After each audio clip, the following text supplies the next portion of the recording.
औज़ुबिल्लाहिमिनश्शैतानिर्रजीम बिस्मिल्लाहिर्रहमानिर्रहीम। सबसे पहले मैं आप तमाम मीडिया हज़रात का बहुत ही मशकूर ममनून हूँ कि बहुत ही शॉर्ट नोटिस पे आज यहाँ पे जो हमारे काउंसिल की तरफ से एक प्रेस कॉन्फ्रेंस हो रहा है उसमें आप लोग को यहाँ पे तशरीफ़ लाए। मैं उनके लिए बहुत ही मशकूर हूँ। ये जो प्रेस कॉन्फ्रेंस अभी हमने रखा है, आप लोग जानते हैं कि कुछ दिन पहले हमारे ऑनरेबल एमपी साहब ने जो कुछ रोड्स वगैरह का फाउंडेशन रखा, उसके बाद मैंने उसके एवज़ में ऑनरेबल एलजी साहब को एक चिट्ठी लिखा और उसके अलावा भी बहुत 2-3 पॉइंट्स पे उन्होंने अपने कमेंट्स दिए। तो हमने ये ज़रूरी समझा कि इसको इन चीज़ों का जो जवाब दे के आवाम को आगाह करना और कौंसल में किस क्या के रोल और रिस्पॉन्सिबिलिटी क्या है वो आवाम तक पहुंचाना हमने सोचा ये बहुत ज़रूरी है। तो इसलिए हम आपके माध्यम से ये सारे आवाम के बातें जो है हम आवाम के सामने रखना चाहते हैं। सबसे पहले मैं गुजारिश आपसे ये करूँगा कि पहले जो पॉइंट टू पॉइंट में अपना रिप्लाई देते जाऊँगा, उसके बाद जो भी क्वेश्चंस आपकी तरफ से होंगे हम आपके क्वेश्चंस भी ले लेंगे। सबसे पहले ये है कि आपको मालूम है कि कुछ दिन पहले हमारे ऑनरेबल मेंबर ऑफ पार्लियामेंट ने हमारे PMJSY के तहत कुछ रोड्स का फाउंडेशन स्टोन रखा, जिसके एवज़ में मैंने ऑनरेबल एलजी साहब को एक लेटर लिखा कि ये जो फाउंडेशन स्टोन आप लोग रख रहे हैं, हालांकि मैंने उसमें ये ऑब्जेक्शन कहीं नहीं लिखा कि क्यों कर रहे हैं। हमने ये कहा कि जो हमारे इलेक्टेड रिप्रेजेंटेटिव उस कॉन्स्टिट्यूएंसीज़ के हैं जहाँ पे फाउंडेशन स्टोन रखा है, उनमें ना तो उनको इन्फॉर्म किया गया है, ना तो उनका नाम जो है वो साइन बोर्ड पे रखा गया है। तो लिहाजा as head of the council it is my responsibility कि मैं अपने मेंबर्स के उनको जो ऑनर को जो है प्रोटेक्ट करना मेरी जिम्मेदारी है। इसलिए उस जिम्मेदारी को समझ के मैंने एक चिट्ठी लिखा। वो चिट्ठी देख के हमारे ऑनरेबल एमपी साहब को उस पर खामखा एक मिर्ची लग गई। अब मैं आप लोगों को एक चीज़ बताऊंगा, वो कभी बोलते हैं नहीं बुलाने से कोई फ़र्क नहीं पड़ता है, बोर्ड पे नाम लिखने से कोई फ़र्क नहीं पड़ता है। एक उदाहरण आप लोगों को दे दूंगा। कुछ महीने पहले हमारे यहाँ पे एक लिटरेरी कॉन्फ्रेंस हुआ करगिल में, जिसमें हमारे ऑनरेबल एलजी साहब ने पार्टिसिपेट किया। उस कॉन्फ्रेंस में एमपी साहब ने कहा कि मुझे इनवाइट नहीं किया गया है, हालांकि हमारी जो कमेटी था, हमने बाद में कंफर्म किया, उनको इनविटेशन जो है वो दिया गया था। उसके बावजूद उन्होंने इन राइटिंग में ऑनरेबल एलजी साहब को कंप्लेंट करके हमारे डिस्ट्रिक्ट एडमिनिस्ट्रेशन को, हमारे secretary culture and deputy commissioner CO LHDC को ऑनरेबल एलजी साहब ने एक्सप्लेनेशन कॉल किया उनको। तो एमपी साहब उस हद तक भी गए। तो वो तो उसका इंडिविजुअल मसला था अपने लिए। मैंने कभी अपने लिए नहीं बोला कि मुझे क्यों नहीं बुलाया रहा है। मैंने बोला कि हमारे जो काउंसलर हैं, और मैंने कभी नहीं कहा कि ये किस पार्टी के, हमने कहा जो भी ऑनरेबल काउंसलर जिस पार्टी से भी रखते हैं, ये उसका राइट है कि उसकी कॉन्स्टिट्यूंसी में रोड बन रहा है। तो इसलिए मैंने वो चिट्ठी लिखा। अब दूसरी चीज़ आप लोगों को मैं ये बताता चलूँगा कि PMJSY के रोड्स के बारे में, PMJSY के रोड के बारे में काउंसिल का क्या रोल है वो मैं आपको यहाँ पे वजाहत करना चाहता हूँ। PMJSY का जो रोड है ये सेंट्रल स्पॉन्सर्ड स्कीम है। PMJSY है, हमारे CRF हैं वगैरह।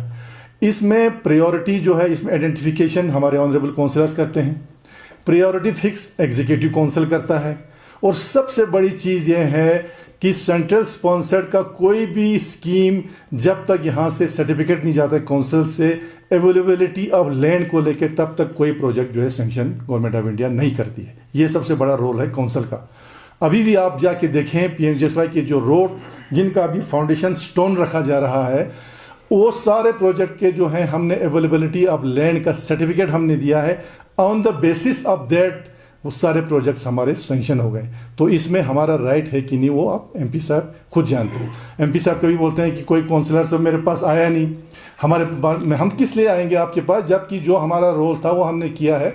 बाकी गवर्नमेंट ऑफ इंडिया ने सैंक्शन किया, हम गवर्नमेंट ऑफ इंडिया के बहुत ही मशहूर हैं। तो ये है आपका काउंसिल का रोड का जो है रोल, ये है आपका। दूसरी चीज़ है, इसमें सबसे इंटरेस्टिंग बात यह है कि politician whether it is MP, CC, मंत्री, वो कुछ भी कहते हैं, लेकिन ये उस एजेंसी और डिपार्टमेंट की रिस्पॉन्सिबिलिटी है कि काउंसिलर का या इलेक्टेड रिप्रेजेंटेटिव्स का एक प्रोटोकॉल होता है, उसको फॉलो करना नहीं करना वो उस एजेंसी का नाम है। आप लोगों के पास रिकॉर्ड में होगा, और ऑनरेबल एमपी साहब ने खुद बोला कि बोर्ड पर किसका नाम लिखना है नहीं लिखना है वो एजेंसी का काम है, यानी उन्होंने अपने सर पे नहीं लिया। मैंने इमीडिएटली उसी वक्त आपके चीफ इंजीनियर से मैंने बात किया, कल रात को भी बात किया, जो PMGSY के चीफ इंजीनियर है। वो कहते हैं हमें तो पता ही नहीं है। बोलता है हमें ना हमने कोई अप्रूवल दिया है, ना हमने किस पर नाम लिखा। तो इसका मतलब यहाँ पे एक लॉलेसनेस चल रहा है इस यूटी एडमिनिस्ट्रेशन में, कोई कानून ही नहीं है। जो प्रोटोकॉल्स आप लोगों ने यूटी एडमिनिस्ट्रेशन ने निकाला है, मैं अभी आपके पास कॉपी लेके आया हूँ। ये हमारा 2/8/2022 को एक कमेटी बनी थी under the leader chairmanship of Pawan Kotwal साहब। ये उसका रिपोर्ट है, उसमें क्लियर कर लिखा है यहाँ सीरियल नंबर 4 पे कि जो काउंसलर जो इलेक्टेड रिप्रेजेंटेटिव्स उनके प्रोटोकॉल क्या है, और ये डिपार्टमेंट की रिस्पॉन्सिबिलिटी है कि कोई भी एक्टिविटी, कोई भी फंक्शन अगर उनके जुरिडिक्शन में या कॉन्स्टिट्यूंसी में होता है तो उनको इन्फॉर्म करना है। उनका सीटिंग कैसे होगा ये सारा लिखा हुआ है। ये मैं अभी आपके साथ शेयर करता हूँ। इसका मतलब इस डिपार्टमेंट ने, PMGSY ने इन सब की धज्जियाँ उड़ा दी है। और मैंने इन राइटिंग में ऑनरेबल LG साहब को भी दे दिया ये सारी चीज़ें। और मैं कमिश्नर सेक्रेटरी से भी ये कहता हूँ कि इस पर एक्शन होना चाहिए, अदरवाइज़ यहाँ पे कोई कानून ही नहीं रहा, इलेक्टेड रिप्रेजेंटेटिव्स का कोई फंक्शन ही नहीं रहा। तो ये आपका दिया हुआ ही ऑर्डर है यूटी एडमिनिस्ट्रेशन का। ये आप जब फॉलो नहीं हो रहा है, डिपार्टमेंट जब ये फॉलो नहीं कर रहा है, तो बाकी चीज़ें क्या फॉलो कर रहे हैं, एक तो वो है। दूसरी चीज़ में आपको बड़ा इंटरेस्टिंग ये है कि कल हमारे कुछ रोडों का फाउंडेशन स्टोन फिर रखा है ज़ंस्कार में। आप देखिए उस एजेंसी ने, जो डिपार्टमेंट ने कितना इंटरेस्टिंग काम किया है। ये भी मैं आपके साथ शेयर करता हूँ। ये हमारा एक रोड का फाउंडेशन स्टोन रखा जा रहा है आपका अतिंग जुंकुल में। अतिंग जुंकुल हो गया करशा कॉन्स्टिट्यूंसी, जिसके काउंसलर हमारे ऑनरेबल तंजीन जिंगमेद साहब हैं, जो कांग्रेस के काउंसलर हैं। यहाँ नाम लिखते हैं तंजीन लखपा साहब का, जो कि चा कॉन्स्टिट्यूंसी का काउंसलर है। अब मुझे खुदारा ये बताइए कि ये डिपार्टमेंट क्या, ये एजेंसी क्या कर रहा है, जो उसको ये भी पता नहीं है कि इस कॉन्स्टिट्यूंसी का काउंसलर कौन है। चलो मैं मानता हूँ नॉमिनेटेड काउंसलर का हो सकता है। तंजीन लखपा साहब हम सब जानते हैं चा काउंसलर के कॉन्स्टिट्यूंसी के रहने का हैं, और फाउंडेशन स्टोन रखा जा रहा है करशा कॉन्स्टिट्यूंसी में, जिसके मेंबर हैं हमारे तंजीन जिंगमेद साहब। उनका कहीं पर कोई नाम नहीं है, ना कि उनको इन्फॉर्म किया गया है। तो इससे बड़ा जो है ब्लंडर इस डिपार्टमेंट से हट के क्या हो सकता है, क्योंकि इसमें MP साहब ने कहा कि वो नाम कौन लिख रहा है ये मेरा नहीं है, ये डिपार्टमेंट। तो इन डिपार्टमेंट के खिलाफ एक्शन लेना चाहिए, मैंने कह दिया है। ये भी फॉर योर इंफॉर्मेशन, ये भी बहुत ही बड़ा एक interesting cheese first time in the history of Ladakh हो रहा है। ये भी मैं आप लोगों के साथ शेयर कर रहा हूँ, नंबर 1। दूसरी बात, अब ये जो अपने ऑनरेबल MP साहब बोलते हैं कि ये रोड्स जो हैं हमने लाए हैं, बड़ा कुछ उन्होंने सुनाया। आपके इंफॉर्मेशन के लिए, पब्लिक के इंफॉर्मेशन के लिए, ज़ंस्कार में PMGSY के तहत 8 रोड सेंक्शन है अभी, जिनका ये फाउंडेशन स्टोन रखते हैं। और इंटरेस्टिंग चीज़ ये है, 8 में से 4 हैं आपका करशा कॉन्स्टिट्यूंसी, जिसके काउंसलर कांग्रेस के हैं। 4 हैं हमारे पदुम कॉन्स्टिट्यूंसी के, जिसके काउंसलर हैं हमारे NC के टशी साहब। जहां इनके अपने काउंसलर हैं चा कॉन्स्टिट्यूंसी के तंजीन लखपा साहब, जिसका नाम दूसरे कॉन्स्टिट्यूंसी में लिखा जा रहा है, उसके अपने कॉन्स्टिट्यूंसी में एक रोड भी नहीं है। तो ये चीज़ें, ये तो सब ड्रामा है। मैं मानता हूं अगर तंजीन लखपा के कॉन्स्टिट्यूंसी में रोड होता, बहुत अच्छी बात, तब तो हम मानते भाई आपके पार्टी का सरकार है, सब कुछ है, हमने लाया, बहुत अच्छी बात है। जब आइडेंटिफाई ही हमारे काउंसलरों ने वहां किया तो वही रोड तो सेंक्शन आए। 8 में से 4 करशा कॉन्स्टिट्यूंसी में, जहां काउंसलर कांग्रेस के हैं। 8 में से 4 पदुम कॉन्स्टिट्यूंसी के, जहां काउंसलर हमारे NC के हैं। जहां आपके काउंसलर हैं चा का, वहां तो एक भी रोड नहीं है। तो ये है आपका PMGSY के मतलब जो इन्होंने कहा, ये बड़ी इंटरेस्टिंग चीज़ है। दूसरी चीज़ है आपका जो एक चीज़ तो वो मैं कहूँगा आपका, बाकी जो रोड्स वगैरह का जो ये किया आपका सेंक्शन, हम उसके बहुत मशहूर हैं। दूसरी चीज़ मैं आपको एक इंटरेस्टिंग ये चीज़ कहूँगा, जब परसों द्रास में 2 रोड के ये रखे आपके फाउंडेशन स्टोन, उसमें जब मैंने पर्सनली ऑनरेबल LG साहब से फ़ोन पे बात किया, उन्होंने कहा मैं खुद MP साहब से बात करूँगा। उसके बाद मुझे MP साहब का अपना फ़ोन आता है, वो कहते हैं कि अब ये गलती से हो गया है, मैं आपके काउंसलर्स को इन्फॉर्म करूंगा, उनका नाम बोर्ड पे लिखा जाएगा, सारा चीज़ें।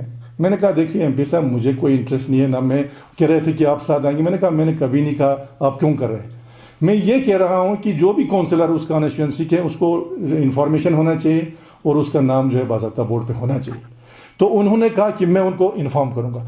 MP साहब ने पर्सनली हमारे ब्यम्बड़ के काउंसलर, हमारे मुबारक शाह साहब, दोनों को उन्होंने इन्फॉर्म किया कि हम जो हैं मैं जा रहा हूँ वहाँ पे, तो आप भी आइए। लेकिन हमारे जो काउंसलर्स उन्होंने ये ऑब्जेक्शन किया कि हमारा नाम जो है बोर्ड पे नहीं है। तो इसका मतलब एमपी साहब ने रियलाइज़ किया कि ये मुझसे गलती हुआ है। लेकिन मैं ये पहले भी बोल चुका हूँ, पॉलिटिशियन जो भी है, एमपी होता है, एमएलए होता है, सीसी होता है, वो कुछ भी कह सकता है, लेकिन यहाँ पे जो रिस्पॉन्सिबिलिटी फिक्स होता है, यहाँ पे रिस्पॉन्सिबिलिटी फिक्स होता है उस पर्टिकुलर डिपार्टमेंट का। ये हो गया आपका पीएमजेएसवाई के बारे में एक जो पॉइंट उन्होंने उठाया। दूसरा पॉइंट जो उन्होंने एक दिन उठाया था परसों की ग्रेटर करगिल डेवलपमेंट अथॉरिटी को लेके। इसमें आप लोगों को मालूम है कि लास्ट ईयर हमने इसका ऑलरेडी एक क्लैरिफिकेशन हम दे चुके हैं। इसमें मैं क्लियर कर देना चाहता हूँ मीडिया के सामने विद ग्रेट रिस्पॉन्सिबिलिटी कि इसमें क्या हुआ है कि 1.5 साल पहले लेह और करगिल दोनों का मास्टर प्लान चला हमारे टाउन का, क्योंकि आपको पता है स्मार्ट सिटी के तहत डिक्लेयर हुआ। अभी भी मैं ये कहता हूँ स्मार्ट सिटी डिक्लेयर तो हुआ, लेकिन ग्राउंड पे अभी तक कुछ भी नहीं आया, ना उसके फंड्स आए। लेकिन उसको इम्प्लीमेंट करने के लिए ये कहा गया कि हम जो है म्यूनिसिपैलिटी के पेरिफेरीज को आगे बढ़ाते हैं। तो उसमें हमारे जो आगे जो यहाँ से कुछ गाँव को उसके अंदर में लाया और ये मास्टर प्लान बनाया कि हम इसमें ये चीज़ डेवलपमेंट करेंगे। उसमें कहीं पर वो क्लास जो हमारे सामने जब लाया, उसमें ये क्लास कहीं नहीं लिखा था कि लैंड जो है वो उस अथॉरिटी को ट्रांसफ़र हो जाएगा, परमिशन वो अथॉरिटी देगा। वो क्लास उसमें कहीं पर भी फिट नहीं था, क्योंकि करगिल डेवलपमेंट अथॉरिटी आपको पूरा पता है टूरिज़्म का, उसी तरह से हमने सोचा कि वही अथॉरिटी होगा। फिर द मोमेंट वो ऑर्डर निकला, हमने उसी वक्त ऑब्जेक्शन किया उस पर कि हम इस पर हमारा ऑब्जेक्शन है।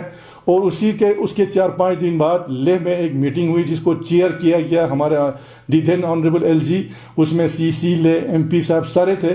और उसमें ऑब्जेक्शन करने के बाद वहाँ पे ये डायरेक्शन पास हुआ कि इट विल बी रीड्राफ्टेड, यानी उसको दोबारा रीड्राफ्ट किया होगा।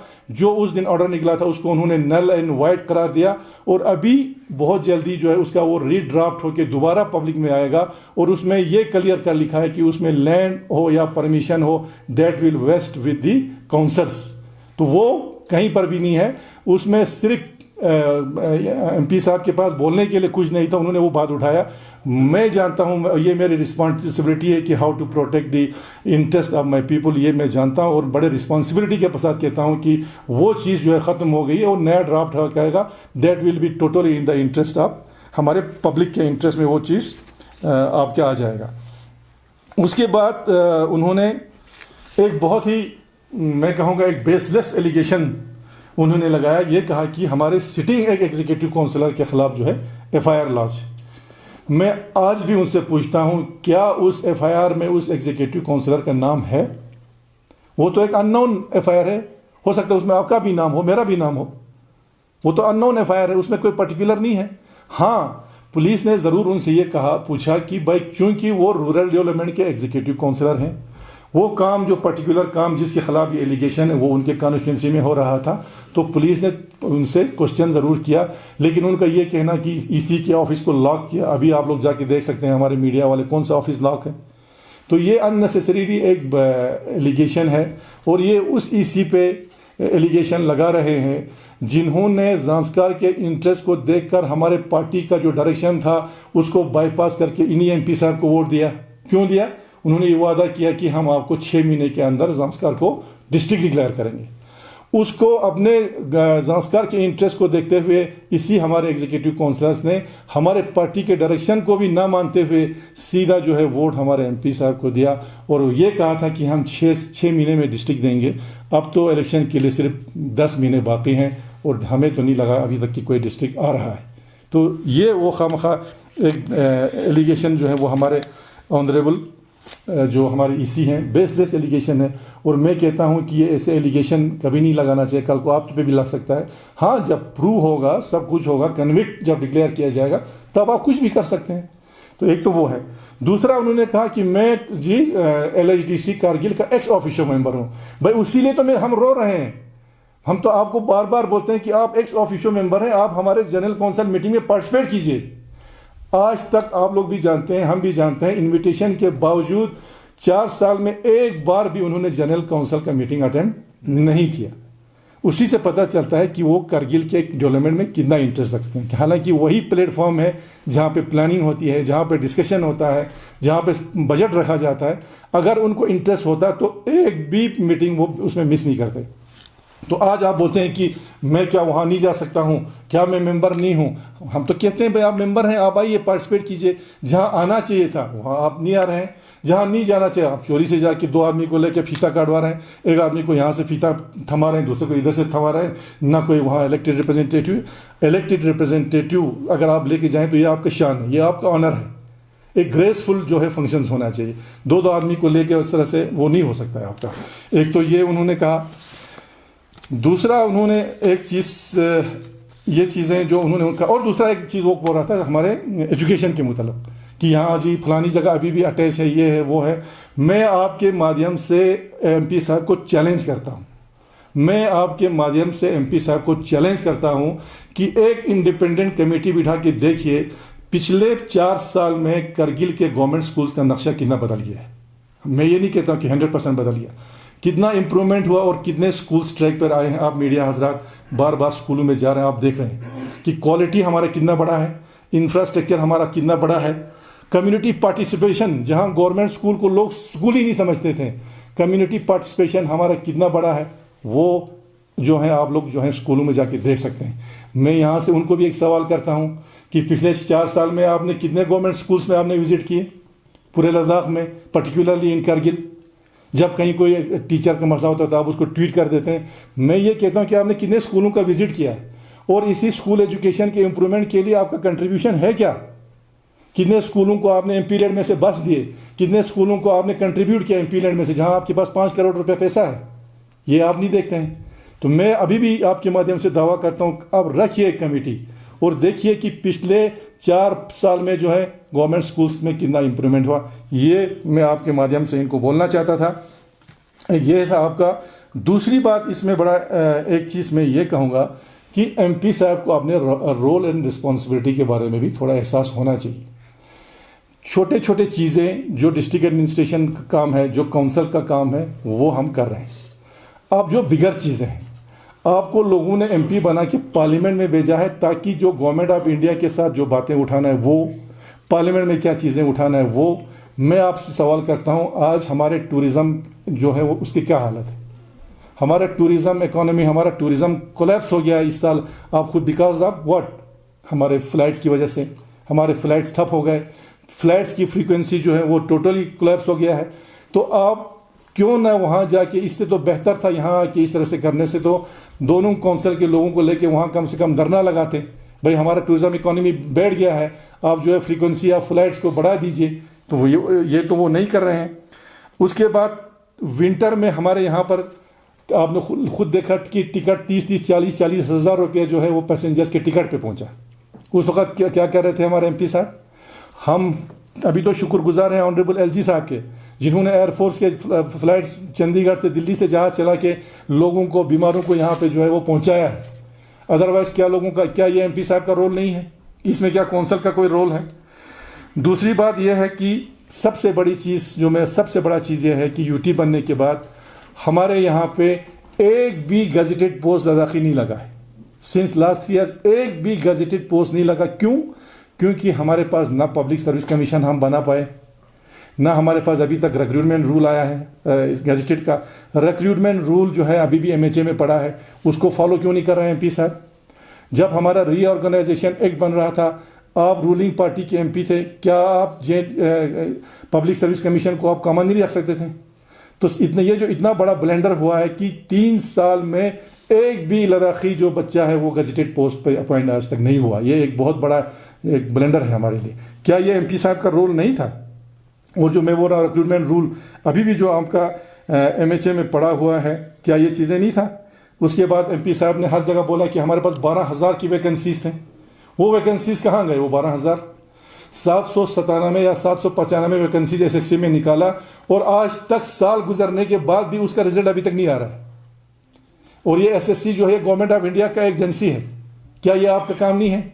कितने बच्चों को हमारे रिजेक्ट हो गए? अभी तक उसका रिजल्ट नहीं आ रहा है। हालांकि हमने उस वक्त लिखा था कि आप एसएससी को मत दीजिए, यूटी को हमने लिखा था कि आप इसको एक डिविजनल कैडर का एक रिक्रूटमेंट ये बनाइए एजेंसी, ताकि हमारे बच्चे हम यहीं पे रिक्रूटमेंट करें। उसके बावजूद भी वहाँ रेफर किया गया और आज साल गुजरने के बाद भी उसका रिजल्ट नहीं आ रहा है। और अभी तो शुक्र करो कि दोनों काउंसिल ने मिलकर उन बच्चों को उनके एग्जामिनेशन सेंटर्स तक पहुँचाए, नहीं तो उनका तो एग्ज़ाम सारा मिस होने वाला था। हमने बसेस का, बोर्डिंग, लॉजिंग, सारा जो चीज़ है वो सारा तक जो है बच्चों को देके उनका एग्ज़ाम्स में हमने अपियर करा, वो भी अभी नहीं। रिसेंटली आपने देखा होगा जो यूनिवर्सिटीज़ का जो एंट्रेंस एग्जामिनेशन जो नेशनल टेस्टिंग एजेंसी कंडक्ट करती है, हमारे बच्चों का क्या सेंटर्स कहाँ रखे थे, किसी का चंडीगढ़ में, किसी का हरियाणा में। तो ये किसका काम है? ये एमपी साहब का काम नहीं है। सारे बच्चों का, आधे बच्चों का मिस हो गया। अभी तो शुक्र करो यूटी एडमिनिस्ट्रेशन, एलजी साहब ने हमारे कमिश्नर सेक्रेटरी हायर एजुकेशन को डिप्यूट करके उनके जो नेशनल टेस्टिंग एजेंसी है उनके चेयरमैन के साथ मीटिंग करवा के उनको दोबारा इनका एग्जाम कंडक्ट करवाया, जो सारे का एग्जाम चला गया था। तो क्या ये एमपी साहब का रोल इसमें नहीं बनता है? दूसरी चीज़, हमारे सबसे बड़ी चीज़ ये है कि भाई मैं कोई भेदभाव नहीं करता हूँ। मैं बोलता हूँ ऑल इंडिया रेडियो का जो हमारा डीडीजी डिप्टी डायरेक्टर जनरल का जो पोस्ट था यहाँ पे, उसको शिफ्ट क्यों किया ले? बाकी ले में रहे, हमें कोई एतराज़ नहीं है। अगर आप एमपी हैं, अगर आप कर सकते तो ले में दूसरा ला सकते थे। आपने क्यों यहाँ पे, जब आपसे हमारे मीडिया वाले सवाल पूछते हैं उसके बारे में, आप बोलते हैं नहीं मुझे ये कोई फ़र्क नहीं पड़ता कि ये जहाँ भी रहे। हमें फ़र्क पड़ता है क्योंकि ये हमारे यहाँ पर पहले था और इसको यहाँ से आपने शिफ्ट किया। और इसी रेडियो स्टेशन में 40 से 50 कैजुअल लेबर जो 15-20 साल से काम कर रहे थे, सबको डिसकंटिन्यू किया गया। तो ये किसका रोल बनता है? तो ये सारी चीज़ें जो है, एक तो अपना रोल एंड रिस्पॉन्सिबिलिटी भी हमें लेना चाहिए। और कभी ऐसी बातें जो हम तो कभी, जब तक वो नहीं बोलेंगे तब तक हम यहाँ से इस तरह से फजूल की बातें ना हमने बोला है और हम ना बोलेंगे। लेकिन कुछ चीज़ें, कुछ जब वो वहाँ से बोलते हैं तो हम मजबूर होते हैं ये चीज़ें बोलने के लिए। तो ये चीज़ें मैं यहाँ पे आपको क्लियर कर देना चाहता था कि इसमें एक दो चीज़ें जो उन्होंने कहा, खासकर PMJSY, करगिल डेवलपमेंट अथॉरिटी का है, या सारी चीज़ें उनको मेरा क्लियरिफिकेशन ज़रूरी था।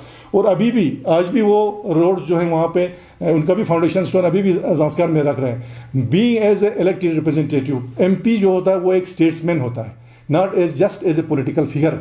तो एज ए स्टेट्समैन जो है उनको समझना चाहिए कि how to respect the other, जो उनके कोलीग्स हैं उनका भी रेस्पेक्ट करना उनको सोचना चाहिए। एमपी साहब को ये चीज़ें नहीं करना चाहिए। हमें जो भी इलेक्टेड रिप्रेजेंटेटिव है उसको उनको ऑनर देना हम सब का फ़र्ज़ है। हम भी जब जहाँ जाते हैं, जिस पार्टी से भी ताल्लुक़ रखते हैं, हम उनको इन्फॉर्म भी करते हैं, उनका इंश्योर करते हैं कि उनका नाम पर, बोर्ड पे उनका नाम भी हो। तो ये चीज़ें बहुत ज़रूरी है, ऑनर करना। तो मैं ये चीज़ें उनको आपके ज़रिए पहुँचाना चाहता था। आप लोगों का कोई क्वेश्चन है तो हम वो क्वेश्चन। आपके ऊपर और एक बहुत बड़ा एलिगेशन ये दे रहा था सर एमपी साहब बार एयरपोर्ट को लेके, क्योंकि एयरपोर्ट जो है नीड ऑफ द आवर है सर। इसमें सिर्फ यूटी एडमिनिस्ट्रेशन ही नहीं, सेंटर ही नहीं, काउंसिल का भी बहुत बड़ा रिस्पॉन्सिबिलिटी बनता है sir airport emergency, in case of emergencies के लिए। आपके ऊपर ये एलिगेशन बार बार लगा रहा है कि आला अहदेदार कुछ आए थे एयरपोर्ट अथॉरिटी ऑफ इंडिया के, उनके साथ ना आप मिला, ना आपने उनको रिसेप्शन दी। जब बाद में पता चला तो आपने कुछ ऐसे लोगों के साथ मिल के आपने मीटिंग की जो जिनका कोई हैसियत ही नहीं था एयरपोर्ट अथॉरिटी ऑफ इंडिया से। तो पब्लिक को फूल बनाने के लिए आपने उसी को एक प्रेस रिलीज डाली कि जिनसे मिलना था आपने अब मिला। देखिए, वो मैं बताऊंगा आपका उस दिन जब सबसे पहले तो उसमें मैं एक चीज़ और भी बढ़ाना चाहता हूँ। जब एयरपोर्ट अथॉरिटी की जब वो टीम आई थी, उसमें वो टीम ज़ांस्कार भी गया, करगिल भी गया और न्यूमा भी गया। मेरे अपना जो मुझ पे एलिगेशन लगा उसका जवाब देने से पहले एक सवाल एमपी साहब से भी मैं यहाँ करना चाहूँगा। जब आप उस टीम के साथ ज़ांस्कार जा सकते थे, आप करगिल क्यों नहीं आए? यहीं से आपका पता चल जाता है आपकी एटीट्यूड और क्या आपका एटीट्यूड है। ज़ांस्कार गए वो, जबकि वहाँ पे ज़ांस्कार के रिप्रेजेंटेटिव या जो भी था वो था, लेकिन आप करगिल में उस टीम के साथ नहीं आए। यहाँ पर मेरा नहीं जाने का मतलब ये था, ये बिल्कुल नहीं था कि मैं जानबूझ के नहीं किया। आपका उस टीम का यहाँ पे जो विजिट था वो लास्ट मोमेंट में बना, पहले शेड्यूल में वो नहीं था। तो उस दिन चूँकि मैं टाउन पे प्रेजेंट नहीं था, डीसी साहब ने मुझे फ़ोन किया था, तो मैंने डीसी साहब को ये कहा था कि आप on behalf of the council जो भी इंफॉर्मेशन उनको चाहिए आप रिप्रेजेंट कर दीजिए। हालांकि उसमें हमारे एडमिनिस्ट्रेशन की पूरी टीम थे, जो भी इंफॉर्मेशन उनको चाहिए था वो इंफॉर्मेशन हमने वहाँ पे दिया। इन डॉक्यूमेंट में भी चाहिए था वो दिया, उसका रिपोर्ट भी हमें आया। और उसके बाद में पर्सनली जाके उसके टीम के जो हेड कर रही थी, जो मैडम थी वहाँ पे आपका, उनके साथ में दिल्ली में जाके उनसे मिल के वो रिपोर्ट्स भी हमने सबमिट किए सारा। तो इसमें वो बात बिल्कुल नहीं है कि मैंने जानबूझ के उसको निगलेक्ट किया।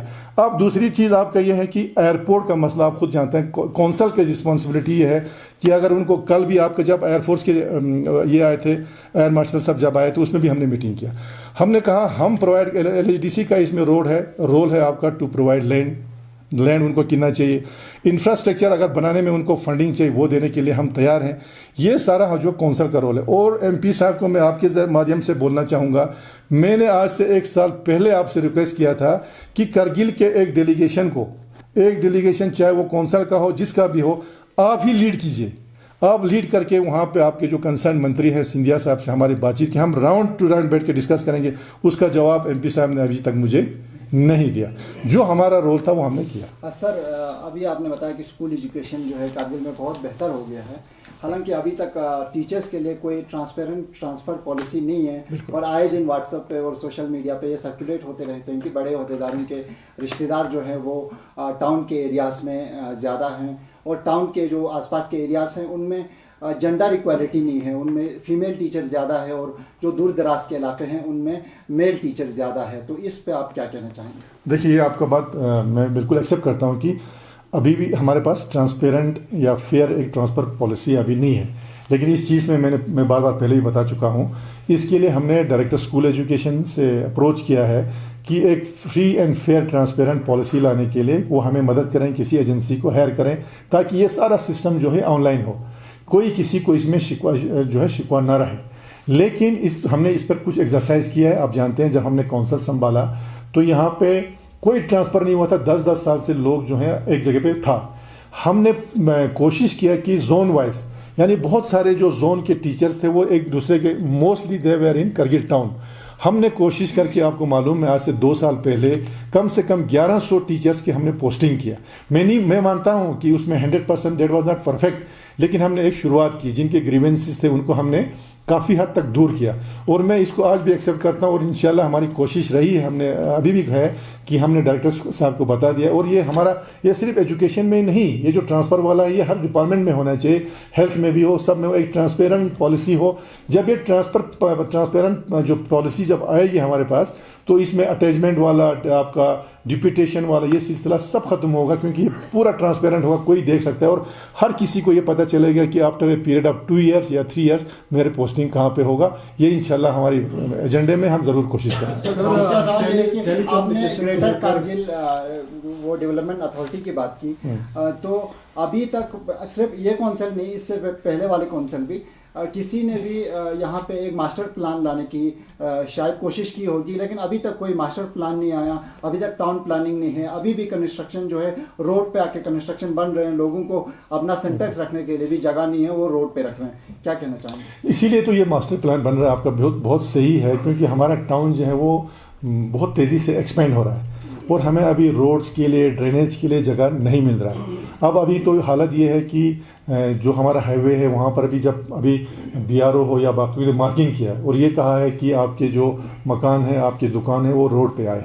तो इसमें मास्टर प्लान का एक अभी चल रहा है, उस पर एक्सरसाइज चल रहा है कि एक मास्टर प्लान जो बन गया वो बन गया। परसों भी आपको मालूम है कि मैंने एक डेलीगेशन को लीड किया था LG साहब के साथ। मैंने भी उनसे ये रिक्वेस्ट किया था कि सर जो मकान आज से 20-20 साल पहले बन गए हैं रोड साइड पे, उनको कुछ थोड़ा बहुत आप एग्जाम्पशन दे दीजिए। तो ऑनरेबल LG साहब ने कहा कि उसमें हम देखेंगे, अगर ज़्यादा इंकरेजमेंट हुआ है तो फिर उसमें देखना पड़ेगा, बाकी थोड़ा बहुत हम कंप्रोमाइज़ करेंगे। लेकिन फर्दर इन चीज़ों को रोकने के लिए मास्टर प्लान, यही मैं आप जिक्र करा था, वो मास्टर प्लान आपका कंसल्टेंट्स हायर हुआ है, मास्टर प्लान बन रहा है और सारे स्टेक होल्डर्स को बिठाने के बाद, मैं फिर बोलता हूँ, सारे स्टेक होल्डर्स को बिठाने के बाद हम उसका अपना कंसेंट दे देंगे। बहुत जल्दी विद इन अ मंथ इंशाल्लाह हो जाएगा। एयरपोर्ट करगिल का लॉन्ग पेंडिंग डिमांड रहा है। काउंसिल ने कौन सा बड़ा स्टैंड लिया है एयरपोर्ट के इशू को लेकर, क्योंकि डिमांड तो लंबे वक्त से करते आ रहे हैं और इस वक्त सिर्फ एक पॉलिटिकल इशू बना के रह रहा है। देखिए, करगिल एयरपोर्ट का एक इशू ये है कि करगिल टेक्निकली भी, आपने कल LG साहब को भी सुना होगा, हमारे यहाँ पे ऑपरेशनल या किसी चीज़ के यहाँ पे टेक्निकल अड़चन बहुत हैं। अगर आप रिपोर्ट्स पढ़ेंगे, हर कमेटी का जो रिपोर्ट आया है उसमें कुछ ना कुछ टेक्निकल पॉइंट ज़रूर आया है। दूसरे लोकेशंस तो उन्होंने ऑलरेडी, जो एक कमेटी है उसने वखा वाला तो टोटली रिजेक्ट किया, इस कमेटी ने कहा कि यहाँ पे एक तो रनवे भी कम है, दूसरा वहाँ पे विंडी ही है। अब मेन यहाँ पे जो हमारे पास आया था, एक रिपोर्ट में ये था कि जो रनिंग जो आपका जो रनवे है उसको थोड़ा टिल्ट करना पड़ेगा, यानी कि उसको शुरू की तरफ करना पड़ेगा। एक रिपोर्ट में ये कहा गया कि जो अभी रनवे है उसको जो पश्चिम की तरफ है वो देना पड़ेगा। तो वो सारे फाइनल रिपोर्ट, उसमें कोई भी अभी जिम्मेदारी नहीं उठा रहा, फाइनल रिपोर्ट नहीं आया। हालांकि लैंड आपने देखा होगा, हमने चाहे रनवे की तरफ लैंड रिक्वायरमेंट है वो भी हमने प्रोविजन रखा है, अगर आप पश्चिम की तरफ करते हैं तो वहाँ पर भी हमने प्रोविजन रखा हुआ है। तो अभी हम बार बार मंत्री से भी, एलजी साहब ने भी कल आपने सुना होगा, वो भी बार बार उठा रहे हैं कि इसमें हमारी तो ये रिक्वेस्ट है कि जब तक ये आपका रनवे एक्सपेंशन होगा या बड़े जहाज़ नहीं उतरेंगे तब तक कम से कम जो छोटे जहाज़ जो ATRs हमारे जो इस पे उतर सकते हैं वो आप इस पे ज़रूर उतारिए। दूसरा, हमने परसों जो हमारे एयरफोर्स चीफ आए थे उनसे रिक्वेस्ट किया कि एक फ्लैट जहाज़ है हमारे यहाँ पर C-13 कह जिसकी कैपेसिटी 60 है, हमने उनसे ये कहा कि तब तक आप विंटर में कम से कम उसको भी ऑपरेट कीजिए। तो उन्होंने एश्योर किया कि हम उस पर ज़रूर देखेंगे। तो जितना हमारी हमसे हो सकता है, जहाँ अप्रोच करना है, जहाँ लैंड अवेलेबिलिटी है, इवन यहाँ तक कि जो इंफ्रास्ट्रक्चर डेवलप करना है यहाँ पर, इसका आपका जो टर्मिनल बिल्डिंग्स है वो भी हम करेंगे। और ये आपको मैं यहाँ बताता चलूँ, ये आपका सिविल एडमिनिस्ट्रेशन का एयरपोर्ट है। ये पैसा जो इंफ्रास्ट्रक्चर जो बना है वो एयरपोर्ट अथॉरिटी का पैसा दिया, हमारे PWD ने बनाया। एयरफोर्स के पास ये लीज पर है, तो इसलिए हम चाहते हैं कि एयरपोर्ट अथॉरिटी जो है वो इसको टेक ओवर करें और कम से कम जब तक बड़े जहाज़ नहीं आएंगे तब तक छोटे जहाज़ इस पे चले।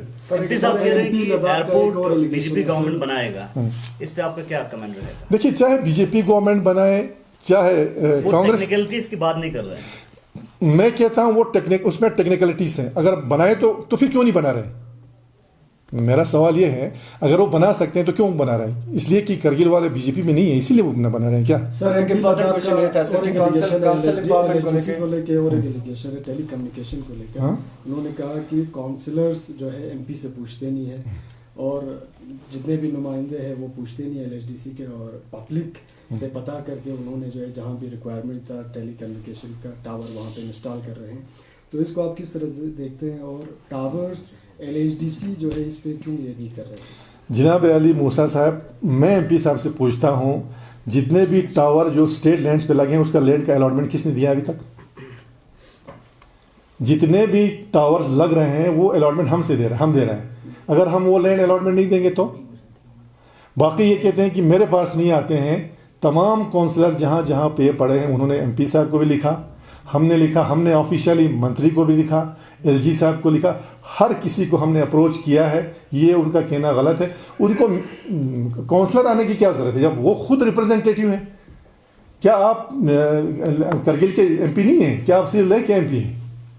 तो जब उनको पता है, और हमारे हर जगह जो जितने भी काउंसलर्स हैं उन्होंने जो है वो टेक आउट किया है, कंसर्न मंत्री, LG, MP साहब, हर किसी के साथ। और मैं यहाँ ये बताता चलूँ पब्लिक के इन्फॉर्मेशन के लिए, जहाँ जहाँ टावर स्टेट लैंड पे लग रहा है हम जो है लैंड दे रहे हैं। और कल ही मैंने कम से कम 10 लोकेशन के लैंड का फाइल जो है अप्रूव किया है जहाँ BSNL के टावर लगने वाले हैं। सर, क्या काउंसिल अंडरमाइन हो रहे हैं इस वक्त? देखिए, अंडरमाइन मैं समझता हूँ कि जब से ये हमारे ऑनरेबल LG साहब, नए LG साहब ने ज्वाइन किया है तब से जो है काउंसिल जो है एम्पावर हो रहा है। आप खुद जानते हैं कि इससे पहले स्पेशल डेवलपमेंट पैकेज के जो प्लान बनते थे उसमें काउंसिल का कहीं इन्वॉल्वमेंट नहीं था। For the first time LG साहब ने खुद चेयर किया, ले में 5 घंटे की मीटिंग की, उसमें पूरे काउंसिल को जो है उन्होंने इन्वॉल्व किया। और फॉर न्यू स्कीम जो अभी आने वाला है SDP में, उनका भी डायरेक्शन है कि तमाम कमिश्नर सेक्रेटरीज को न्यू प्लान भी जो है जो काउंसिल से जो है उसका अप्रूवल होना चाहिए। तो आज मैं दावे के साथ कहता हूँ कि काउंसिल जो है वो एम्पावर हो रहा है। लेकिन अगर जब ये ऐसे एक्टिविटीज़ यहाँ हो रहे हैं जहाँ काउंसलर को, एक तो ऑनरेबल MP साहब खुद इलेक्टेड रिप्रेजेंटेटिव उसको नहीं पूछ रहे हैं, दूसरा डिपार्टमेंट आपका नहीं पूछ रहा है, तो ये तो आपका मैं समझता हूँ अंडरमाइन ही हो रहा है। या अब ये किस लिए हो रहा है वो तो UT एडमिनिस्ट्रेशन को देख रहे हैं। दूसरी चीज़ मैं इंटरेस्टिंग आपको एक बताऊँगा, हमारे MP साहब बोलते हैं मैं 6 शेड्यूल को इसलिए अपोज करता हूँ कि हमारा काउंसिल अंडरमाइन हो रहा है। वही बोलते हैं 6 शेड्यूल में जो आपका डिस्ट्रिक्ट काउंसिल्स हैं उनको उतना पावर नहीं है जितना आज के काउंसिल में है। तो मैं उनसे सवाल ये पूछ रहा हूँ, क्या इस तरह से हमारा काउंसिल स्ट्रेंथ होगा? और आज डिमांड ये कर रहे हैं कि 6 शेड्यूल नहीं चाहिए हमको, बल्कि हमारा काउंसिल जो है एम्पावर होना चाहिए। तो क्या इस तरह से हमारा काउंसिल एम्पावर होगा? यही MP साहब है जिन्होंने कहा कि हमें 6 शेड्यूल चाहिए, और 3 साल के बाद, परसों आपने उनका मीडिया में देखा होगा, बोलते हैं 3 साल के बाद मुझे पता चला कि 6 शेड्यूल में तो कुछ है ही नहीं, मैं इसलिए अपोज कर रहा हूँ। तो हमें तो ये समझ में नहीं आ रहा है कि वो क्या बोल रहे हैं। यहाँ से बोलते हैं कौंसल को मजबूत करेंगे, यहाँ खुद ऐसे एक्टिविटी कर रहे हैं जिससे अवाम ये देख रहे हैं कि कौंसल का तो जो बेचारे काउंसलर हैं उनको तो कहीं सुनवाई नहीं हो रहा। सर फाउंडेशन स्टोन के इशू पे उन्होंने कहा कि कुछ लोगों ने आपको प्रेशराइज किया, इसके बाद आपने इशू को रेज किया। सर मुझे कोई प्रेशराइज करने की ज़रूरत नहीं, मैं अपनी रिस्पॉन्सिबिलिटी बहुत अच्छी जानता हूँ। जहाँ पे मेरा ऑनरेबल काउंसलर का कि जो ऑनर और डिग्निटी जो है वो उनका नहीं रख रहा है, तो ये मेरा रिस्पॉन्सिबिलिटी बनता है। और मैंने ओपनली एलजी साहब को चिट्ठी लिखा, वो मैंने मीडिया में भी दिया। सर जीकेडीए को लेकर जो स्टेटमेंट एमपी ने दिया है वो गलत है क्या? वो टोटली गलत है, उसका मैंने आपने पहले ही बता दिया। वो नल एंड वाइट है, वो नया बन के आने वाला है। उसके लिए सारे स्टेक होल्डर्स, और उसके लिए लेह में एक कानून, करगिल में एक कानून जो है वो नहीं बनेगा। उसमें पब्लिक को कोई घबराने की जरूरत है। मैं दावे के साथ कहता हूँ अगर होता तो 1.5 साल हो गया, इंप्लीमेंट क्यों नहीं हुआ? सर हेडक्वार्टर जो अभी हेडक्वार्टर लेह में जो है अभी हेडक्वार्टर में, तो हेडक्वार्टर को लेकर एलएचडीसी जो है किस तरह के काम कर रहे हैं? क्योंकि पहले सुनने में ये आया था कि 6 महीना करगिल और 6 महीना ले, तो अभी तो इस कोई ट्रांसपेरेंसी नज़र नहीं आ रहा है। नहीं, देखिए हेडक्वार्टर को लेके हम सबका पहले डिमांड था कि 6 महीना उधर होना चाहिए, 6 महीना इधर होना चाहिए। अब आज के डेट में जो है मेरे ख्याल में ये डिमांड इतना नहीं उठ रहा है। हाँ, अलबत्ता ये है कि जो डायरेक्टर्स यहाँ पे ऑलरेडी पोस्टिंग किया हुआ था, उनका जिनका हेडक्वार्टर से वो यहाँ पे स्टेशन होना चाहिए। उसके लिए हमने पहले भी लिखा, ऑनरेबल एलजी साहब को भी लिखा, और यही हमारा इंटेंशन था कि ये हेडक्वार्टर यहाँ पे जो डायरेक्टर्स वो यहाँ रहना चाहिए। इसीलिए आप लोग देखते हैं कि सारे डायरेक्टर्स के ऑफिस हमने अपने काउंसिल सेक्रेटरीट में अकोमोडेट किया, जबकि ये सारा जो हमारे जो हैं डिस्ट्रिक्ट ऑफिसर्स के लिए है। तो अभी भी मैं एलजी साहब से कहता हूँ कि वो जो जितने भी, खैर अभी तो मोस्टली डायरेक्टर्स यहाँ पे 10 दिन 15 दिन अभी आप देख रहे हैं वो लोग बैठते हैं जब से ये एलजी साहब आए हैं। और क्योंकि बाकी डे टू डे रूटीन में वर्क में तो इतना इफेक्ट नहीं होता क्योंकि ई फाइल सिस्टम है आपका, लेकिन कभी किसी पर्सन का या किसी एम्प्लॉय का किसी डायरेक्टर के साथ कोई ग्रीवेंस होना चाहिए, तो इसलिए होना चाहिए। अब इंश्योर किया है कि कम से कम महीने में 10-15 दिन यहाँ पर बैठेंगे। और मैं भी देख रहा हूँ कि मेरे पास भी आ रहे हैं आपका डायरेक्टर स्कूल एजुकेशन हो, सोशल वेलफेयर हो, रूरल डेवलपमेंट, वो लोग बार बार अभी विजिट कर रहे हैं। तो इंशाल्लाह मुझे लगता है एलजी साहब के डायरेक्शन के बाद ये जो कमियां हैं ये भी दूर हो जाएंगी। सर फूड सिक्योरिटी रूल्स 2023 के तहत जो है जितने भी गवर्नमेंट एम्प्लॉयज़ हैं उनको एक्सक्लूड किया गया है राशन इंटाइटलमेंट से। हालांकि जेएंडके में अगर यही रूल देखा जाए 21 में बना है, उसमें सिर्फ गेजेटेड पोस्ट के जो एम्प्लॉयज़ हैं उनको एक्सक्लूड किया है। क्या कहना चाहेंगे? नहीं, ये दुरुस्त है, आपका ये पार्ट हमारे पास आया, लेकिन इसमें एक चीज़ मैं कहूँगा, जो पेंशनर्स हैं खासकर हमारे, उन पेंशनर्स को कम से कम ये जो इंटाइटलमेंट है ये रहना चाहिए आपका। तो उसमें हमने अभी रिसेंटली उसमें लिखा भी है कि जैसे यूटी एडमिनिस्ट्रेशन जेएंडके ने किया, उसके तहत हमारे जो पेंशनर्स हैं कम से कम they should be included in the list, वो होना चाहिए। दूसरा, यहाँ पे राशन का स्केल जो है कम से कम वो बढ़ना चाहिए। राशन का स्केल हमारे यहाँ पे बहुत कम है। और 2 मेन चीज़ें हमारा जो पब्लिक के डिस्ट्रीब्यूशन सिस्टम में पहले हुआ करता था, एक केरोसिन, दूसरा हमारा शुगर, जो कि अभी बिल्कुल यहाँ पे नहीं है। वो मैं यूटी एडमिनिस्ट्रेशन से अपील करता हूँ क्योंकि इनके प्राइस, क्योंकि केरोसिन तो हमारे लिए विंटर में चाहिए, दूसरा शुगर का जो रेट बहुत हाई है, इसमें कोई सब्सिडाइज अमाउंट दे के ये 2 चीज़ें जो है हमारे पब्लिक डिस्ट्रीब्यूशन सेंटर्स पे अवेलेबल होना चाहिए for general public and particularly दो जो हमारे बीपीएल कैटेगरी है। तो आप इस फेवर में हैं कि जितने भी गवर्नमेंट एम्प्लॉयज़ हैं मतलब पेंशनर्स के अलावा उनको एक्सक्लूड किया जाए? नहीं, आप उसमें वो एक क्लास देखना पड़ेगा आपका कि उसमें किस अमाउंट या किस क्या उन्होंने सीलिंग रखा है आपका इनकम का, उस हिसाब से वो भी देखना चाहिए। गवर्नमेंट एम्प्लॉयज़ जितने भी हैं उनको एक्सक्लूड करना। गवर्नमेंट एम्प्लॉयज़ जो उनका अर्निंग देखना पड़ेगा। कुछ गवर्नमेंट एम्प्लॉयज़ में आपका एक जो होता है, अर्निंग का कुछ मेंशन ही नहीं है। नहीं, उसमें मैं ये कहता हूँ कि जैसे फॉर एग्जांपल कुछ गवर्नमेंट एम्प्लॉय जैसे गजेटेड है, जैसे हमारे यहाँ पर आपका क्लास 1, 2 होता है, जो हमारे छोटे मुलाजिम से आपके क्लास 4 वगैरह है, उनके इनकम को देख के कम से कम उनको भी इसमें इंक्लूड करना चाहिए। सर कुछ ना कुछ इशू रहता है सर। लास्ट सवाल होगा, उसके बाद और एक सवाल होगी सर, चाहे काउंसिल को हो, डेवलपमेंटल एक्टिविटीज़ को लेके हो, तो मैं आपसे सीधा सवाल करना चाहता हूँ, आपका ज़ाती क्या इसमें इंटरवेंशन होगा? क्योंकि you are one of the most senior leader of Kargil and you are one of the most successful CC in the history of Kargil as per public. तो आप किस तरह देखते हो सर एब्रोगेशन के बाद? क्योंकि हमेशा कुछ ना कुछ अर्सवाल जेएंडके के साथ आपको किस तरह काम करने में आपको ये होता था, अभी यूटी के बाद एब्रोगेशन के बाद तकरीबन 3 साल हो चुके हैं सर। जब भी कोई सेलिब्रेशन, जब भी कोई यूटी डे वगैरह मनाता है, तो हमने तो हमेशा आपके मुंह से यही सुना सर, आप हिंदुस्तान गवर्नमेंट का शुक्रिया अदा करना, एलजी का शुक्रिया अदा करना। तो आप किस तरह देखते हो सर ओवरऑल एप्लीकेशन के बाद, आप ओवरऑल सिस्टम को आप किस तरह देखते हो? आपका पर्सनल गाइडेंस। देखिए, आफ्टर एब्रीगेशन जो मैं कहूँगा सबसे बड़ी चीज़ बिफोर एब्रीगेशन हमारा जो यूटी बनने से पहले ये था कि फंड्स फ्लो जो हमारा बहुत कम था। जिसकी वजह से हमारे डेवलपमेंटल एक्टिविटीज़ कंप्लीट होने में सालों साल लगते थे। मैं एक उदाहरण आपको देना चाहता हूँ। फॉर एग्जांपल हमारा डिस्ट्रिक्ट हॉस्पिटल का फाउंडेशन स्टोन 2012 में रखा। Due to lack of fund हम उसको कभी कंप्लीट नहीं कर पाए। उसके बाद आज के दिन में देखिए हमारा इंफ्रास्ट्रक्चर करगिल को छोड़ के बाहर गर्ल्स हॉस्टल हमारा करगिल हाउस का यहाँ बना जम्मू में 1.5-2 साल में कंप्लीट होगा। Additional block in Kargil house साल में कंप्लीट हो गया। हमारा करगिल भवन जो दिल्ली में बन रहा है उसका वहाँ पर तेज़ी से काम चल रहा है। तो मैं ये कहता हूँ कि आफ्टर जो एबर्गेशन है डेवलपमेंटल एक्टिविटीज़ में हमारा पेस जो है वो बहुत आगे निकल चुका है और फंडिंग भी जो है इसमें सही हुआ है। लेकिन एक चीज़ मैं बार बार कह रहा हूँ कि जो सबसे बड़ा नुकसान हुआ हमारे यहाँ पे हुआ वो हो गया एम्प्लॉयमेंट का। मैंने अभी भी आपको यहाँ पे JKPSC का जहाँ पे जिक्र किया, उसमें हमारे जो एजुकेटेड जो हमारे बच्चे थे उनको जब हम JNK में था तो उनके लिए बहुत सारे एवेन्यूज़ खुले थे। JKPSC आपका, उसके बाद आपका JNK पुलिस, आपका जितने भी वहाँ मेडिकल इंस्टीट्यूट्स हैं आपका वहाँ पे, उसके अलावा आपका SSRB, हर जगह हमारे बच्चे अप्लाई करके हर जगह जॉब लगते थे। यहाँ पर एक राडर लग गया हमारे यहाँ पे, ना हमारे यहाँ PSC बना, ना हमारे यहाँ पे जो रिक्रूटमेंट का जो था वो SSC को देने के बाद साल अभी यहाँ पे नहीं हुआ। उसके बाद कोई मेजर डेवलपमेंट जो है रिक्रूटमेंट नहीं हुआ।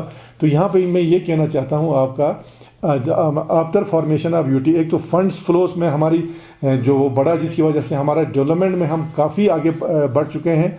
हमारा चाहे आप रोड देखिए हैं, आप बिल्डिंग्स देखिए, स्कूल्स देखिए, हॉस्पिटल, वो तो आप लोग देख रहे हैं। उसमें जो है गवर्नमेंट का लिबरल फंडिंग हुआ, जिसके लिए मैं अभी भी as a head of the council में आई एम हाईली थैंकफुल।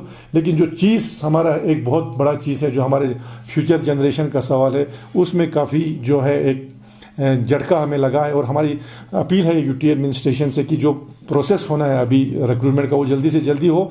और एक बहुत बड़ा डिमांड ये है कि पब्लिक सर्विस कमीशन, हमारे बच्चे जो हैं जिन्होंने 3-3 साल जो कम्पिटिटिव एग्ज़ाम जैसे JKS वगैरह होता है उनके लिए तैयारी किया है, वो लोग डिप्रेशन के भी शिकार हैं। या तो जल्दी से हमारा वो उनका रिक्रूटमेंट होना चाहिए, नहीं तो कम से कम हमारे जो JKPSC जो है उसके साथ इसको क्लब करना चाहिए। आज जो है वक्त की ज़रूरत है। सर, काउंसिल हेडक्वार्टर को लेके बहुत कम बोलते हुए देखा जाता है। कौन सा आउटलुक? करगिल में UT हेडक्वार्टर को लेके काउंसिल की तरफ से, तो क्या अभी हेडक्वार्टर की डिमांड खत्म हुआ है? नहीं, हेडक्वार्टर का डिमांड वो तो आपको पता है, पहले से भी हमने कहा कि ये रोटेशन पे होना चाहिए, 6-6 महीने के लिए होना चाहिए। लेकिन ये हमने एक डिमांड किया हुआ है। लेकिन अभी जनरल पब्लिक से भी कोई आवाज़ UT हेडक्वार्टर को लेके नहीं आ रहा है। बनना कितना जरूरी है हेडक्वार्टर? बनना मैं समझता हूँ, मतलब अगर सारे नहीं भी बनेंगे, कुछ कमिश्नर सेक्रेटरीज यहाँ रहें, ऑनरेबल LG साहब महीने में या 2 महीने में वहाँ भी रहें या यहाँ भी रहें। जैसे अभी LG साहब तो यहाँ पे ज़्यादा टाइम वो दे रहे हैं। अगर वो सिस्टम हो जाए तो that will be a better कि अगर, क्योंकि 6 महीना उधर मुँह करना, 6 में उधर में का, एक तो उसमें फाइनेंशियल इन्वॉल्वमेंट बहुत ज़्यादा है। अभी आप UT कश्मीर ने भी वो तकरीबन ख़त्म किया। लेकिन ये एक सिस्टम रहे कि कुछ सेक्रेटरीज़ वहाँ, कुछ सेक्रेटरीज़ यहाँ पे रहे, और ऑनरेबल LG साहब या एडवाइज़र साहब जो हैं कम से कम महीने में 15 दिन यहाँ मूव करते रहे, यहाँ के डेवलपमेंटल एक्टिविटीज़ पर नज़र रखें, यहाँ पे एडमिनिस्ट्रेशन पे नज़र रखा। तो ये हमारे एक सजेशन क्योंकि बताया ये भी जा रहा है कि DDG की जो पोस्ट है वो लेह हेडक्वार्टर था, इसलिए लेह शिफ्ट किया गया। नहीं, वो आपका एज ए क्लस्टर हेड के हिसाब से शिफ्ट किया है पूरे नेशन में, और लद्दाख में लेह को हेडक्वार्टर के हिसाब से था तो वहाँ पे शिफ्ट किया। नहीं, उसमें देखिए मैं ये नहीं कहता हूँ कि शिफ्ट, मैं यहाँ पे शिफ्ट करने वाली बात जो उनका बिल्कुल गलत है। क्यों? हेडक्वार्टर, कौन सा हेडक्वार्टर उनका? या तो ये कहना चाहिए कि क्या रेडियो स्टेशन जो है वो UT हेडक्वार्टर के साथ जुड़ा हुआ था? क्या कहीं कोई ऑर्डर निकला है कि आप UT हेडक्वार्टर के साथ इसको रखो रेडियो के साथ? फिर तो हमारे डायरेक्टर्स के भी वहाँ शिफ्ट क्यों नहीं हो रहे हैं? ये सब कहने वाली बात है, कहीं नहीं हुआ। ये उन्होंने फॉर देयर ओन कन्वीनियंस जो है इन्होंने इसको शिफ्ट किया। इसीलिए मैं आज भी इस पर सवालिया निशान में ये भी लगाता हूँ कि आप शिफ्ट क्यों कर रहे हैं? जो ऑलरेडी है आप उसको शिफ्ट कर रहे हैं। जो वहाँ पे आप लाइए, मैं हम कभी नहीं कहते आप उससे भी बढ़ाइए, आप DG को ला के वहाँ पे बिठाएं। लेकिन जो यहाँ पे है वो जो है शिफ्ट नहीं होना चाहिए। इस पर हमारा ज़बरदस्त ग्रीवेंस है। सर, अभी आपने एक क्वेश्चन रेज किया MP लद्दाख को टूरिज्म को लेके, तो वही एक क्वेश्चन आम जनरल पब्लिक का दिया सर, LHDC कितना कोशा है टूरिज्म को प्रमोट करने के लिए, और क्या कुछ कर रहे हैं इस टाइम टूरिज्म को प्रमोट करने के लिए? देखिए, टूरिज्म को प्रमोट करने के लिए जो हमारी तरफ से ये हो सकता है, एक तो टूरिज्म प्रमोशन के जो आपके फेयर लगते हैं बाहर, वो भी अभी तो, पहले तो हम कौंसल वाले ही लेते थे कि हमारे यहाँ से जो टूरिज़्म के साथ जो कनेक्टेड थे उनको हम लेते थे जहाँ जहाँ पर भी बड़े बड़े आपके इवेंट्स होते थे आपका बड़े बड़े सिटीज़ में। लेकिन यूटी बनने के बाद उन्होंने ये कहा कि ये लद्दाख को रिप्रेजेंट करेगा, लेह से भी जाएंगे, करगिल से भी जाएंगे। लेकिन हमने भी अपने आपका काउंसिल में आपका जो भी हम कर सकते हैं, जैसे आपका होम स्टे वाला है, होम स्टे में प्रायोरिटीज़ हम फिक्स करते हैं। होम स्टेज का मैक्सिमम हम ये कोशिश कर रहे हैं कि जो जहाँ पे टूरिस्ट स्पॉट्स हैं वहाँ मैक्सिमम होम स्टे वहाँ पे हो ताकि उनकी इकोनॉमी बढ़े। दूसरा ये है कि डेस्टिनेशंस जैसे हमारे आपके जो हमारे हेरिटेज साइट्स हैं उनको अभी हम आइडेंटिफाई कर रहे हैं और हम ये कोशिश करें, क्योंकि ये जो टूरिज़्म पॉलिसी है ये गवर्नमेंट की तरफ से बनेगा और अनफॉर्चुनेट ये है कि अभी हमारा यूटी का टूरिज़्म पॉलिसी तक भी नहीं आया और टूरिज़्म पॉलिसी में हमने अपनी तरफ से रिकमेंडेशंस क्या क्या करने चाहिए वो हम कर रहे हैं। बाकी कौंसल अलग से कोई चीज़ इसमें नहीं कर सकता है। बाकी जहाँ पर भी जहाँ ज़रूरत पड़े, जहाँ हमारा इनपुट चाहिए वो हम दे रहे हैं और हम बार बार उनसे रिक्वेस्ट कर रहे हैं कि एक बार आप टूरिज़्म पॉलिसी, उसमें टूरिज़्म पॉलिसी में एलएचडीसी का रोल भी निकल के आएगा कि हमें क्या करना चाहिए। तो हमारी गुजारिश ये है, हमने सेक्रेटरी साहब से भी कहा कि जल्द से जल्द आप जो है टूरिज़्म पॉलिसी को अया कर दीजिए, उसमें सारी चीज़ें आपका आ जाए। सर काफ़ी प्रेशर है सर कारगिल मीडिया पर भी, कुछ मोटे मोटे चीज़ों को लेकर, जिस तरह हेडक्वार्टर रोड इसकी बात की, करगिल एयरपोर्ट की भी बात की। जनरल पब्लिक हमेशा यही प्रेशर रहता है सर करगिल मीडिया पे कि हमारे लीडरों को बार बार नोटिस में देते रहे कि कब तक एक्सपेक्ट करें सर करगिल एयरपोर्ट। देखिए उसके लिए कोई डेडलाइन मैं कहूँगा, अगर ये आप मंत्री साहब से भी पूछेंगे ना वो डेडलाइन नहीं दे पाएंगे। लेकिन जहाँ तक हम कोशिश करेंगे, हमारा तो कोशिश लगा है, मैं तो पिछले 4 साल से लगा हूँ। हमारे प्रीवियस एलजी साहब भी बार बार कहते रहे कि हमारी कोशिश है, लेकिन हमेशा कुछ ना कुछ टेक्निकलिटीज़ उसमें आ गई। ये जो हमारे ऑनरेबल एलजी साहब बैठे हैं उनका भी आपने सुना होगा कि इसमें कुछ टेक्निकल वजह से रुका हुआ है। लेकिन मैं ये नहीं आपके माध्यम से अभी भी कहता हूँ, जब तक इसका रनवे बढ़े, जब तक एयरपोर्ट कंप्लीट हो, तब तक के लिए छोटे एयरक्राफ्ट के लिए हमारे पास जो है रनवे जो है वो अवेलेबल है। हम सब की कोशिश यही है कि जब तक एयरपोर्ट बढ़ता है तब तक के लिए कम से कम छोटे जहाज़ यहाँ चलाएं, जिससे आपका टूरिज़्म भी बढ़े, जिससे बाकी हमारे जो लोगों का आना जाना है वो भी बढ़े। आपके टेन्योर ख़त्म होने से पहले क्या काउंसिल का एक डेलीगेशन सेंटर में जाके मुख्तलिफ मिनिस्टर्स के साथ या यूनियन गवर्नमेंट के साथ मुलाकात कर सकते हैं एयरपोर्ट को लेके? डेफिनेटली हमने तो पहले भी कोशिश, मैंने तो आपको कहा कि मैंने तो एलजी साहब को, मैं इनको ही रिक्वेस्ट कर रहा था। अब मैं बहुत जल्दी ऑनरेबल एलजी साहब से रिक्वेस्ट करके अपॉइंटमेंट फिक्स करके हमारी कोशिश होगी जो पूरा नक्शा है एयरपोर्ट का वो कम से कम हमारे ऑनरेबल मिनिस्टर साहब के सामने हम रख पाए। एक अफवाह है सर बाजार में, you are preparing for next Lok Sabha election, ये कहा था? नहीं, वो तो मैंने परसों भी कहा था, वो लोगों का, मैं पहले भी कह चुका हूँ, ये अफवाह रहता है, इसमें कोई कभी हक भी, सदाकत भी हो सकता है, कभी नहीं हो सकता है। और ये मैंने पहले भी कहा, ये डेमोक्रेसी है, यहाँ पर अवाम फैसला कर सकता है, मैं फैसला इसमें नहीं कर सकता। इलेक्शन नज़दीक है सर, तो ऐसे में इससे पहले जो है आपके डेलीगेशन दिल्ली में जाके जितने भी करगिल के मसाइल या लद्दाख के मसाइल पुट अप कर सकते थे, अभी तो क्यों नहीं हुआ सर? नहीं, उसमें देखिए जो भी हमारे मेन जो चीज़ें थे आपका, बाकी चीज़ों में जो था हमारा, आप मुझे बताइए, बाकी तो हमारे पास कुछ नहीं है एक्सेप्ट हमारा एयरपोर्ट वाला। पहले था जोजिला टनल, वो तो बंद रहा है। एयरपोर्ट के मतलब अभी तो हमारे यहाँ पे सबसे बड़ा जो है हमारा इमीडिएट अथॉरिटी जो है वो लेफ्टिनेंट गवर्नर है, जो who is the representative of union government. हमारी जो फरियाद है हम उन तक पहुंचाते हैं और उन्होंने भी कोई कसर बाकी नहीं रखा है और हमने भी बाकी सारे जो मिनिस्टर जो इश्यूज़ थे उनके साथ टेकअप किया और ऐसा कोई इशू हमारे पास आया नहीं एक्सेप्ट दिस एयरपोर्ट। इंशाल्लाह हम एक बार फिर ज़रूर कोशिश करेंगे कि जो पूरा नक्शा है वहाँ तक पहुँचाने की।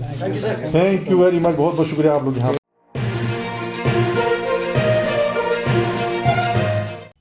मकामी, कौमी और बैनुल-अक़वामी ख़बरों से बाखबर रहने के लिए चैनल को लाइक, शेयर और सब्सक्राइब करें।